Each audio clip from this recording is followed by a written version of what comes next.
Aujourd'hui, on commence une mini-série sur le thème chrétienne et sexy, fente, dos nu, décolleté, femme libre, crop top.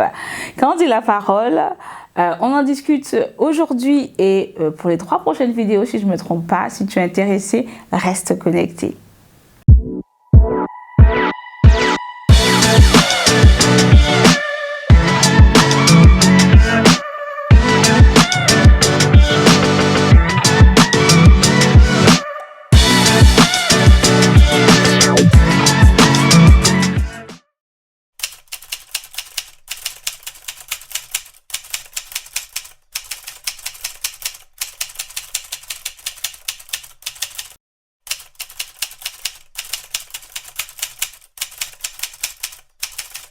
Alors, l'objectif de la série, en fait, c'est pas de culpabiliser qui que ce soit, mais de donner à chacune assez d'éléments bibliques nous permettant de glorifier Dieu, de glorifier Jésus au travers de notre garde-robe. La première chose qu'on va faire, c'est de voir la définition du mot sexy et modeste dans le dictionnaire, c'est tant est que le dictionnaire a encore de l'importance aujourd'hui puisque tout change actuellement. Dans tous les cas, majoritairement, sexy veut dire qui excite, provoque le désir sexuel, provoque le désir sexuel. En d'autres termes, quand tu t'habilles de façon sexy, l'objectif en fait c'est de provoquer le désir sexuel de l'autre et qu'en d'autres termes, il a envie de coucher avec toi.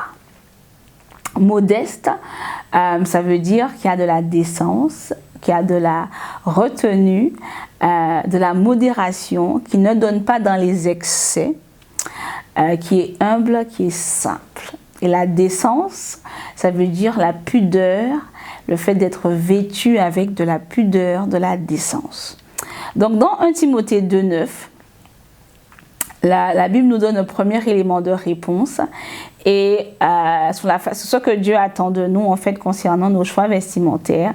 Et je vais lire le passage, c'est dans 1 Timothée 2,9, ça dit « Je veux aussi que les femmes vêtues d'une manière décente, d'une façon décente, avec pudeur et modestie, ne se parent ni de tresses, ni d'or, ni de perles, ni d'habits somptueux, mais qu'elles se parent de bonnes œuvres, comme il convient à des femmes qui font profession de servir Dieu. » Mets-moi en commentaire ce que tu comprends de 1 Timothée 2,9.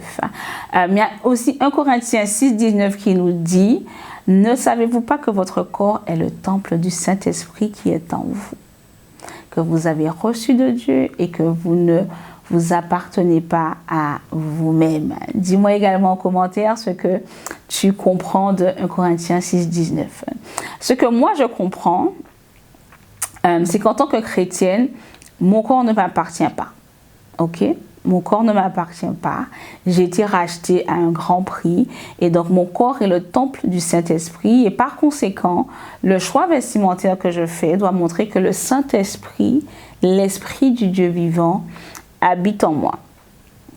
Deuxièmement, ce que je comprends, c'est que je dois m'habiller décemment, avec pudeur. Je ne dois pas être prude, c'est-à-dire manifester une pudeur excessive. Ensuite, point numéro 3, mes habits ont pour objectif de me mettre en valeur. Certes, je ne vais pas dire que on doit mettre des habits qui ne nous mettent pas en valeur, c'est pas vrai. Par contre, il y a une différence entre mettre en valeur et attirer l'attention sur moi. Ce que je veux dire par là, c'est que mes habits ne doivent pas faire de moi le centre d'attention.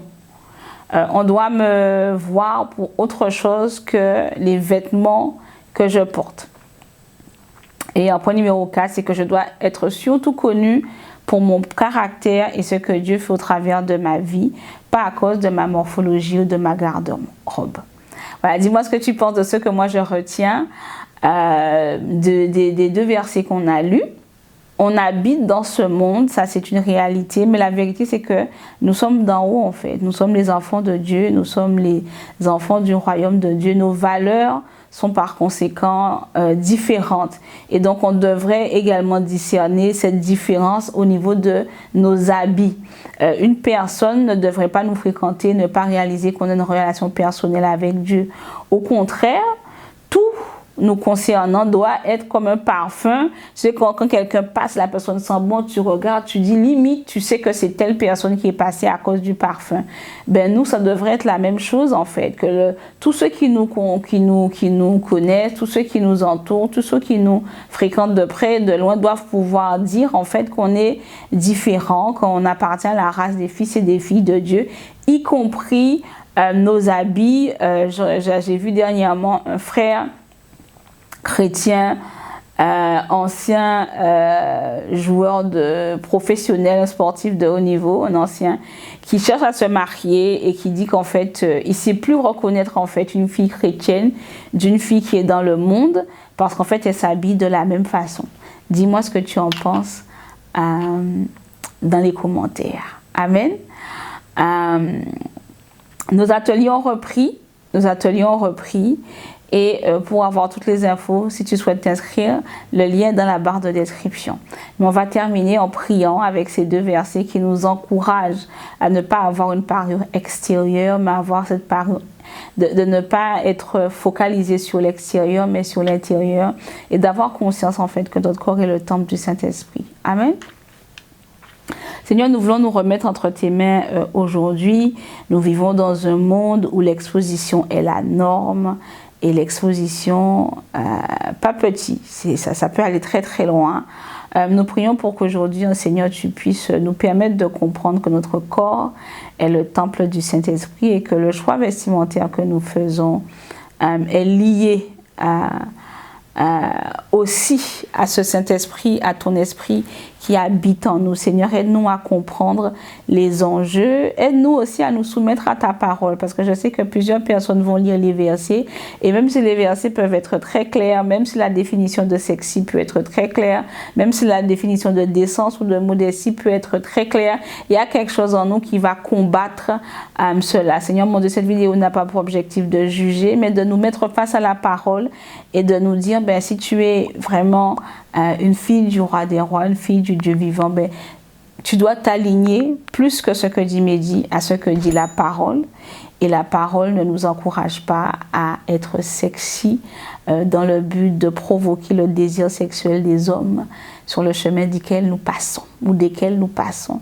Aide-nous, Éternel Dieu Tout-Puissant, à faire de la parole notre nourriture, mais également à la mettre en application, que nous ne soyons pas des auditrices oublieuses, mais que nous soyons de celles qui lisons, qui sachons regarder à nous-mêmes, prendre ce qu'il y a à apprendre et réformer notre système de pensée et pourquoi pas notre garde-robe. Au nom de Jésus, Amen.